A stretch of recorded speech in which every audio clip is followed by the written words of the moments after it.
नमस्कार, आदाब, सत श्री अकाल दोस्तों। स्वागत है आप सभी का हमारे YouTube चैनल में, जहां हम आपके लिए लेकर आते हैं मजेदार वीडियोस जिनमें होती है जबरदस्त इंफॉर्मेशन और फन। आज के इस वीडियो में हम आपके लिए लेकर आए हैं खेल के मैदान में खेल खेलते हुए खिलाड़ियों के बीच कुछ ऐसे भी लोग होते हैं जो खेल में ही खेल कर जाते हैं, लेकिन जब बाद में इनकी पोल खुलती है तो समझ में आता है भाई इसने तो खेल में ही खेल कर दिया। वीडियो में आखिर तक जरूर बने रहिएगा, क्योंकि हम आपके लिए लेकर आए हैं खेल की दुनिया के कुछ ऐसे चीटर्स के वीडियो जिन्हें देखकर आप देखते रह जाएंगे। आइए पकड़ते हैं खेल के मैदान के चीटर्स को। Blood gate. रग्बी एक ऐसा जबरदस्त खेल है, स्टेमिना, चुस्ती फुर्ती के साथ साथ एक पूरा टीम वर्क रग्बी के खेल में दिखाई देता है। मगर साल 2019 में हुए ब्लड गेट कांड में इस खेल में होने वाली गड़बड़ झाले को उजागर कर दिया। बीबीसी के अनुसार ये रग्बी की दुनिया का सबसे बड़ा कांड है। केन कप के दौरान इंग्लिश हार्ले एक्विंस और आयरिश लेंस्टर का मैच हो रहा था। मैच के आखिरी दौर में हार्ल एक्विंस के टॉम विलियम को मैदान से खींचकर बाहर ले जाया गया। उनके मुंह से खून बह रहा था। हालांकि इस खेल में खिलाड़ियों को एक से ज्यादा बार मैदान के भीतर या बाहर होने की इजाजत नहीं होती, लेकिन मुंह से खून गिरने की क्रॉनिक कंडीशन में टॉम विलियम को बाहर कर दिया गया। इनकी जगह आए निक बेंज, जो इसी मैच में चोटिल होकर पहले ही बाहर हो चुके थे। हालांकि इस नियम के अनुसार उन्हें दोबारा मैच में आने की परमिशन नहीं थी, लेकिन वो एकमात्र सब्स्टिट्यूट बचे थे। इस कंडीशन में इन्हें ही खेलने के लिए आना पड़ा। He can come on. If it's marked as replacement, he can't. That is fine. He's quite entitled to come on as blood. अब इसे आप टीम का गुड लक कहें या फिर कोई कोइंसिडेंट, लेकिन कैमरे की नजर से कुछ छिपता नहीं है। मैदान से बाहर जाते वक्त टॉम विलियम अपने साथियों को आंख मारते हुए कैमरे की नजर में आ गए। यार, जिसके मुंह से खून गिर रहा हो, क्या वो इतना हैप्पी और नॉर्मल हो सकता है? इसके बाद खिलाड़ियों के यूं मैदान से भीतर बाहर होने की जांच हुई तो पता चला हार्ले एक्विंस टीम के फिजियोथेरेपिस्ट ने टॉम को एक ब्लड कैप्सूल दिया था, जो इन्होंने मुंह में रख लिया और मैच के दौरान उस कैप्सूल ने अपना रंग दिखाया। टॉम के मुंह से खून आने लगा। कुल मिलाकर बेंच को दोबारा मैच में लाने का एक प्लान था। इस मामले का मास्टरमाइंड था टीम के chief executive dean Richards. Dean Richard पर पहले ही ऐसे 4 मामले चल रहे थे। रग्बी की हिस्ट्री का सबसे बड़ा कारण था जिसने रग्बी की इस पूरी दुनिया को हिलाकर रख दिया। उसके बाद टॉम विलियम, डीन रिचर्ड और उस फिजियोथेरेपिस्ट को हमेशा के लिए रग्बी से बाहर कर दिया गया। हार्ले एक्विंस पर 2,60,000 पाउंड का जुर्माना भी किया गया। इसके बाद हार्ले क्वींस वो मैच हार गई। Women's weight lifting. साल 2012 के ओलंपिक गेम में विमेन्स वेट लिफ्टिंग चैंपियनशिप में नया वर्ल्ड रिकॉर्ड बनाया गया। 75 किलोग्राम का फाइनल मुकाबला देखने लायक था। कजाकिस्तान की स्वेतलाना प्रोविदेवा ने रूस की नतालिया जबोलोतनाया और बेलारूस की आयरिनी कुलेशा को पीछे छोड़ते हुए वेट लिफ्टिंग में वर्ल्ड रिकॉर्ड बना दिया। जबोलोतनाया और प्रोविदेवा ने अपनी परफॉर्मेंस को नेचुरल दिखाने की पूरी कोशिश की, लेकिन वो बच नहीं पाई। उनके इस सक्सेस के पीछे ड्रग का डोज था। हालांकि उनका डोप टेस्ट नेगेटिव आया था, लेकिन साल 2015 की इंटरनेशनल ओलंपिक कमेटी ने बेहतर टेक्निक से डोप टेस्ट करने की कोशिश की। इस दौरान कई चीटर एथलीट पकड़े गए और धर लिए गए। इनमें स्वेतलाना प्रोविदेवा, आयरिनी कुलेशा, जबोलोतनाया भी डोप टेस्ट में पॉजिटिव पाई गई। इसके बाद उन्हें हमेशा के लिए बैन कर दिया गया और इनके सारे खिताब वापस ले लिए गए, रिकॉर्ड कैंसिल कर दिए गए। फेन के वॉन डेन डिशे। साइकिल रेस एक जबरदस्त खेल है जिसमें बॉडी के स्टेमिना और बैलेंस की कठिन परीक्षा होती है।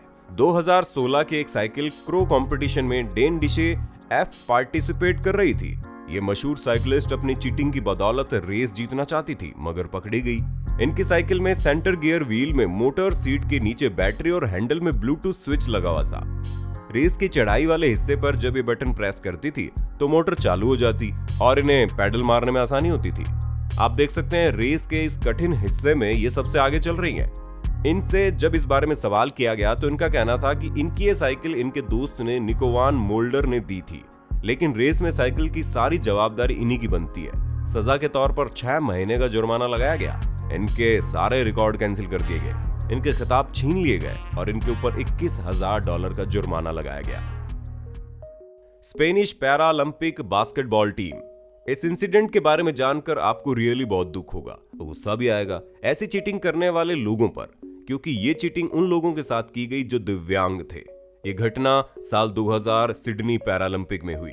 Australian Paralympic Spanish learning disable Paralympic team ने रूस की टीम को बास्केटबॉल टूर्नामेंट में हराकर मैच जीता था।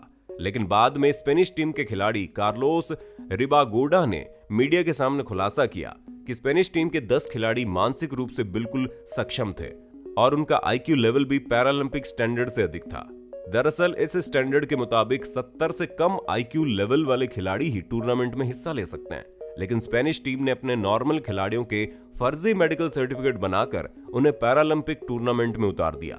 इस घटना की सबसे खास बात यह थी कि ये स्पेन के मानसिक विकलांग स्पोर्ट्स संघ का अध्यक्ष इस पूरी साजिश में शामिल था। अपने देश को ज्यादा से ज्यादा मेडल दिलाने के चक्कर में उसने इस कांड को अंजाम दिया। उसने सभी के डिसेबल सर्टिफिकेट बनाकर दे दिए। चीटर्स ने केवल इतना ही नहीं किया, बल्कि वो बीते 2 साल से पूरी दुनिया में ट्रेनिंग सेशन में पार्टिसिपेट करते रहे और डिसेबल खिलाड़ियों को हराते घूम रहे थे। यार कौन सी चक्की का आटा खाते हैं लोग, जिसने इनकी इंसानियत ही छीन ली। बाद में इस इंसिडेंट के मास्टरमाइंड पर 5400 पाउंड का जुर्माना लगा। इस घटना ने जहां स्पेनिश गवर्नमेंट को और ऑल वर्ल्ड में शर्मसार किया, वहीं जिसने भी इसके बारे में सुना गुस्से से भर गया, क्योंकि मेंटली चैलेंज्ड लोगों के साथ अगर कोई नॉर्मल आदमी मुकाबला करे तो मुकाबला कैसे होगा। आपका इस बारे में क्या ख्याल है, हमें कमेंट में जरूर बताना। Michael Pineda. बेसबॉल एक ऐसा खेल है जहां एक छोटी सी गलती से आप अपना मैच गंवा सकते हैं। मेजर लीग बेसबॉल में बाहरी चीजों को मैदान में लाना मना होता है। न्यूयॉर्क एंजेल्स के pitcher Michael Pineda Boston Red Sox के खिलाफ साल 2014 में बेसबॉल मैच खेल रहे थे। उन्हें बॉल की ग्रिप नहीं मिल रही थी, इसलिए उन्होंने बॉल पर पाइन टार का इस्तेमाल किया। ये बहुत ही चिपचिपा पदार्थ होता है। माइकल पिनेडा ने इसे अपनी गर्दन पर चिपका लिया और सोचा सबकी नजर बचाकर इसे बॉल पर लगा देंगे। इस चिपचिपे पदार्थ को लगाने के बाद उन्हें लगा किसी ने नहीं देखा है, लेकिन मैदान के बाहर एक दर्शक की नजर उन पर ही थी जो उनकी गर्दन की तरफ इशारा कर रहा था। रेड सॉक्स के कोच को इस पर शक हो गया। उन्होंने मैच रेफरी से शिकायत की और मैच रेफरी ने जब इनकी गर्दन पर टच किया तो उन्हें समझ में आ गया कि कोई चिपचिपा पदार्थ उनकी गर्दन पर लगा हुआ है। उन्हें तत्काल मैदान से बाहर कर दिया गया और आने वाले 10 मैचों के लिए बैन कर दिया गया। हालांकि माइकल पिनेडा ने रेड सॉक्स के अगेंस्ट ऐसा किया था। इससे पहले भी वो पाइन टार को यूज करके बॉल से छेड़छाड़ कर चुके थे। कैमरे में भी कैद हो गए, मगर इनकी किस्मत अच्छी थी कि बच गए। ओलंपिक के बैडमिंटन में चीटिंग।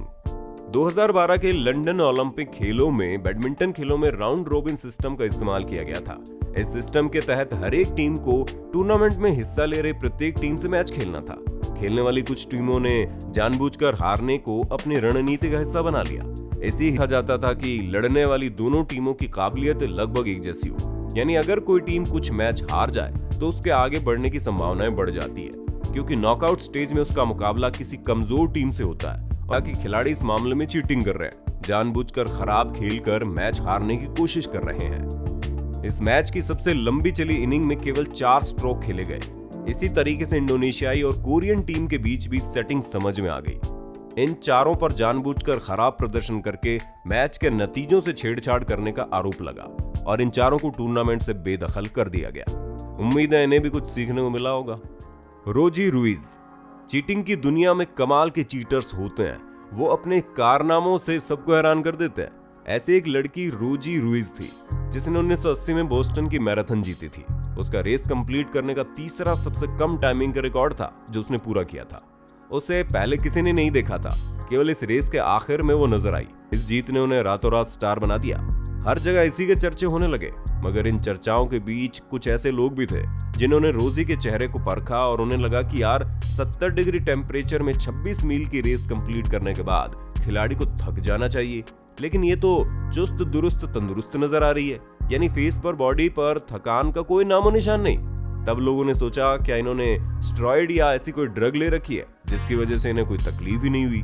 काफी दिनों तक ये सस्पेंस चलता रहा और जब बात उठी तो दूर तक गई।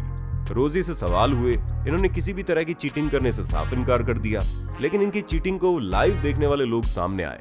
इन्होंने रेस खत्म होने के ठीक 1 किलोमीटर पहले ही इस रेस को ज्वाइन किया था। उसके पहले रेस का पूरा हिस्सा इन्होंने ट्रेन में सफर करके पूरा किया। इन्हें ट्रेन से निकलते हुए जिन लोगों ने देखा वो सामने आए। उनके बयानों के बाद रोजी का पर्दा फाश हो गया। इनका जीता हुआ सब वापस ले लिया गया और अब बचा भी क्या है करने के लिए, सारी बेइज्जती तो हो गई। Tonya Hardinge. 1994 में स्केटिंग रिंग में जोरदार हंगामा हुआ और उसके बाद फिगर स्केटिंग की दुनिया में शुरुआत हुई नई नौटंकी की। यूएस फिगर स्केटिंग चैंपियनशिप के एक दिन पहले उस वर्ष की चैंपियन नैन्सी कैरिगन कैमरे के सामने मिशिगन के कोबा में स्केटिंग की प्रैक्टिस कर रही थी। तभी एक शख्स ने पीछे से आकर उन पर लाठी से हमला कर दिया। वो बुरी तरह घायल हो गई। इसके बाद वो टूर्नामेंट में हिस्सा नहीं ले पाई। इस टूर्नामेंट में उनकी अपोनेंट टोन्या हार्डिंग ने फर्स्ट प्राइज जीत लिया। इसके बाद दोनों को विंटर ओलंपिक चैंपियनशिप के लिए टिकट मिल गया, लेकिन इस मामले पर पुलिस की नजर थी। इसके बाद जब इस मामले का खुलासा हुआ तो पता चला इनके एक्स हस्बैंड जेफ कुलूली और उनके पुराने बॉडीगार्ड स्वान एक्स हार्ड ने एक आदमी को पैसा दिया था नैन्सी को मारने के लिए, ताकि वो टूर्नामेंट में जीत न सके। इस बारे में जब टोनिया से पूछा गया तो उसने कोई भी जानकारी होने से इनकार कर दिया। लेकिन बाद में पता लगा कि टोनिया को इस बात की जानकारी थी कि उसके पति ने उसके ओपोनेंट को मारने के लिए किसी को पैसे दिए। टोनिया ने इस बात को छुपा लिया था। विंटर ओलंपिक के दौरान टोनिया की स्केट में आई खराबी के चलते उन्हें 8वीं पोजीशन मिली, जबकि नैन्सी को 2nd पोजीशन मिली। उसने एक मेडल जीत लिया। ये था ऊपर वाले का जस्टिस।